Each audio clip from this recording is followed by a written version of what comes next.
Hey there, welcome to ITV. I'm Ambika Kulbergi. Last week we showed the first half of the Indian Embassy reception given in honor of Vayalar Ravi, India's Minister of Overseas Indian Affairs. By the way, if you missed it or would like to watch it again, you can do so on our YouTube channel. Go to our website, AsianOcean.com, and click on the link. Today we have the rest of that speech given by Mr. Ravi at the event that took place at the Indian Embassy in Washington, D.C. on January 22nd. So what I'm saying is that we want to protect the ordinary Indians, especially the workers in the Gulf countries. We enter into, there's a labor law has a lot of problems. So we sign MOU, especially women. The women domestic workers are the biggest casualty. So we intervene and we made this kind of agreements and made a rule.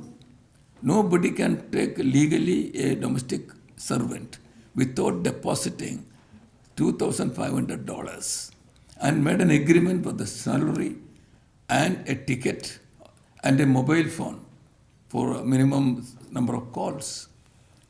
So one ruler of a Gulf country has told me one day, what is your rule? I want 4 people, I cannot put $10,000 a deposit. Why can't you look at it? So, because we don't want our women should go and suffer there. That does not mean, don't think that none of the ladies are going. Still people are going. I agree, there are still going, but I made some restrictions. They land in problem. They land in problem also.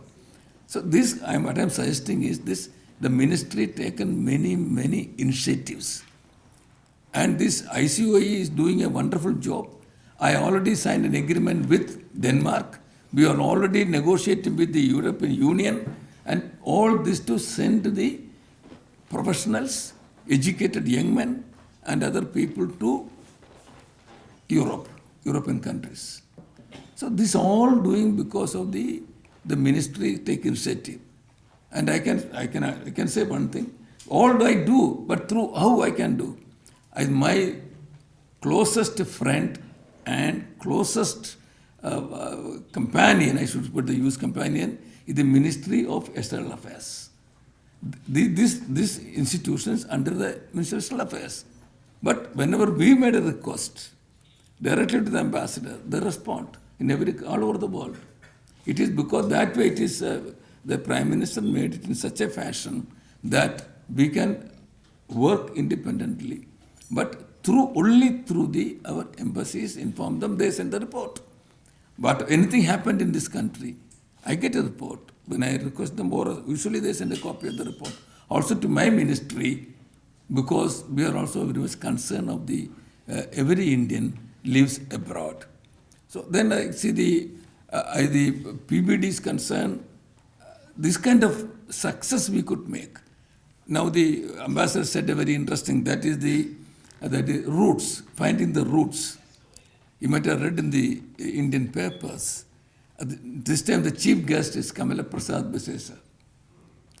She went to the Bihar and to Vayalar or something, the village.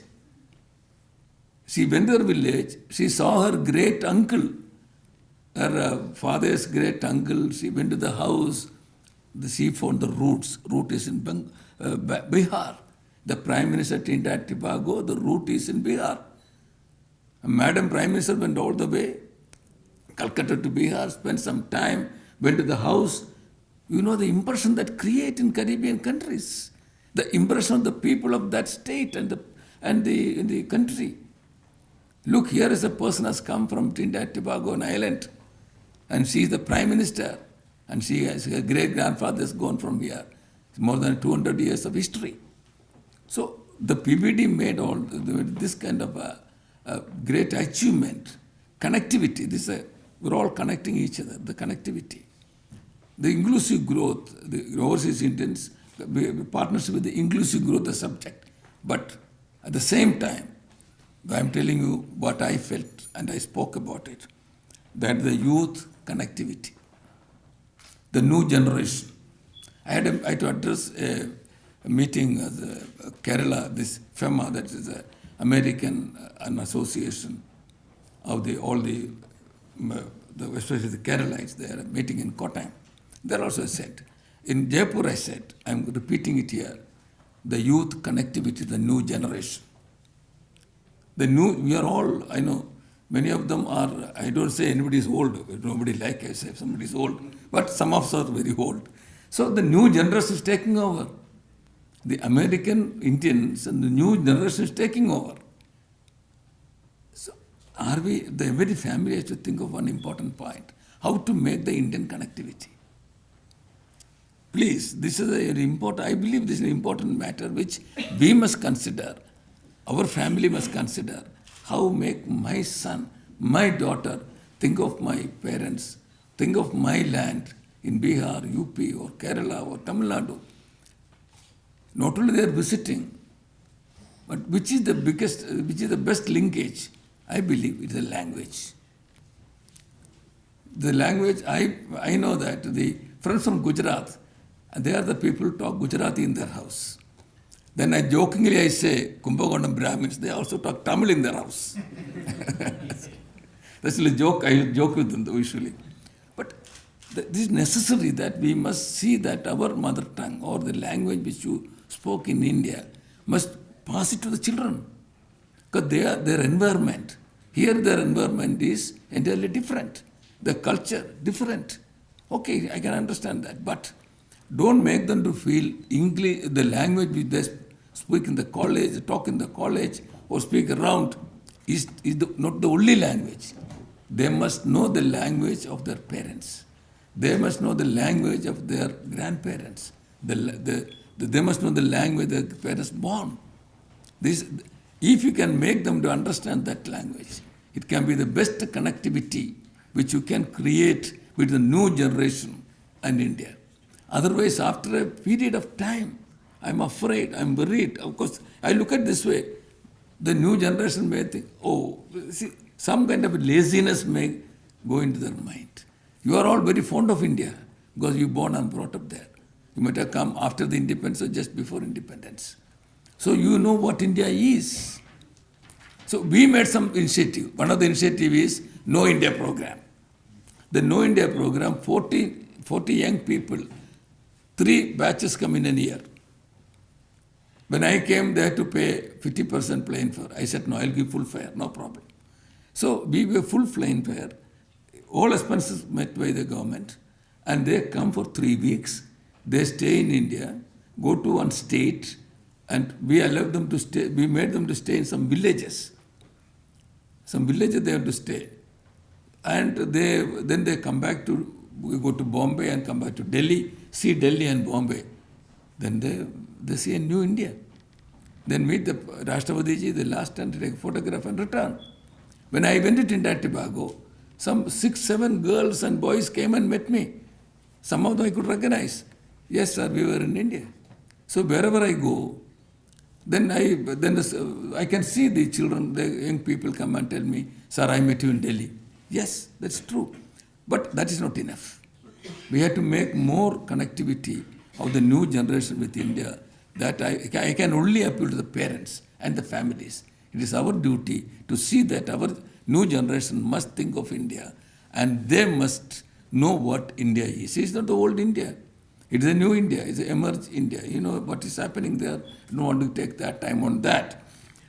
And also, our program is concerned the scholarship.